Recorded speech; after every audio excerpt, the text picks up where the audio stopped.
There are so many things I love about this time of year. The lights, the cookies, the anticipation.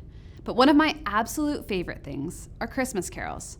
For one thing, there's just a natural nostalgia that comes with singing them. The melodies take me right back to those core childhood memories. How about you? What's your absolute favorite Christmas carol? What moment does that carol take you to? Even more than I love the nostalgia of Christmas carols, I love the theology. Because many Christmas carols so beautifully articulate the deepest longings of our heart. We're longing for hope. We're aching for the suffering to end. Our hearts are crying out for someone to save us. One of my favorite Christmas carols is O Holy Night. And even though I'm not the best singer, when I sing this song, I believe that I am. I give it everything I've got. But when I hear someone who really can sing it, I'm often moved to tears because the lyrics are so powerful. Here's some of my favorites. You probably know them well.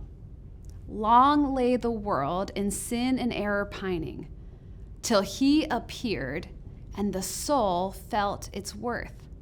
A thrill of hope the weary world rejoices, for yonder breaks a new and glorious morn. That word pining, it's not a word we use much anymore, but pining means languishing. And from the moment that sin entered this world, all of humanity has been languishing in our own brokenness. Because humanity apart from Christ is lost in our own error. And in our languishing, we are longing. Deep down, we yearn for something more. We need for someone to set things right. And that's what Jesus does. God created us to live in perfect relationship with him. And we were designed to fully know God and to fully be known by him. That's when our soul feels its true worth. That's when we're fully alive. But when sin entered our world, our relationship with God was fractured. And we lost that closeness that we were designed to have with our Creator. And in that, we lost our sense of worth. And so we go around now looking for significance and acceptance in all sorts of ways, but we can never find it. And because of that, we're constantly questioning our worth and our value and our purpose. Yet when God sent Jesus into the world, he shows us just how much we are worth. Because in the person of Jesus, God became flesh. And he entered this sinful world and entered all of the suffering and the brokenness, both to meet us in it and to save us from it. Our faith in Jesus, it restores our relationship with God. And now, because of Jesus, our soul can know its worth. We can be deeply and truly convinced of our significance and our acceptance, not because of anything we've done, not because we're good enough or smart enough or rich enough, but because of Jesus. That's why the angels said that the coming of Jesus is good news of great joy for all people. He is our hope. Knowing our worth in him gives us joy, even in the midst of the weary world we live in. In Isaiah 43:1, God says, "Fear not, for I have redeemed you. I have called you by name, and you are mine." A little later on in verse 4, he continues, "Because you are precious in my eyes, and honored, and I love you. I give men in return for you, peoples in exchange for your life." God says that he has called you by name. You're his. And because of Jesus, you are precious and honored and loved. God sent Jesus into this world so that we could have life abundant, life full of joy.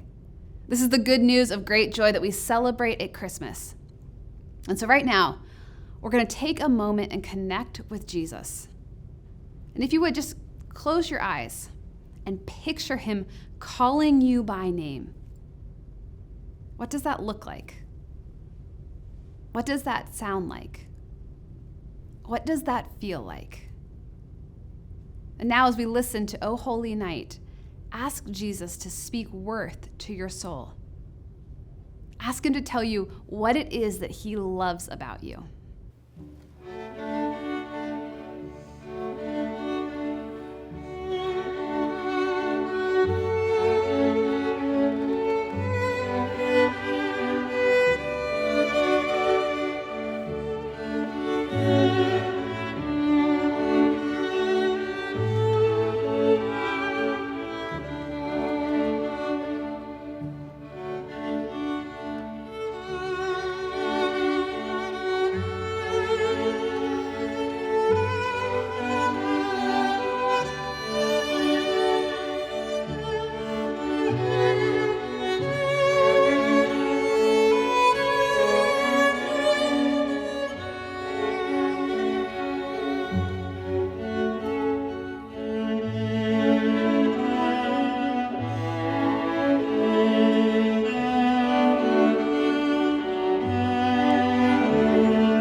Now that you have heard Jesus speak his worth over you, where in your life are you pining? Where do you feel like you're languishing or aching for Jesus' presence and his joy? Take a few minutes now asking him to fill you.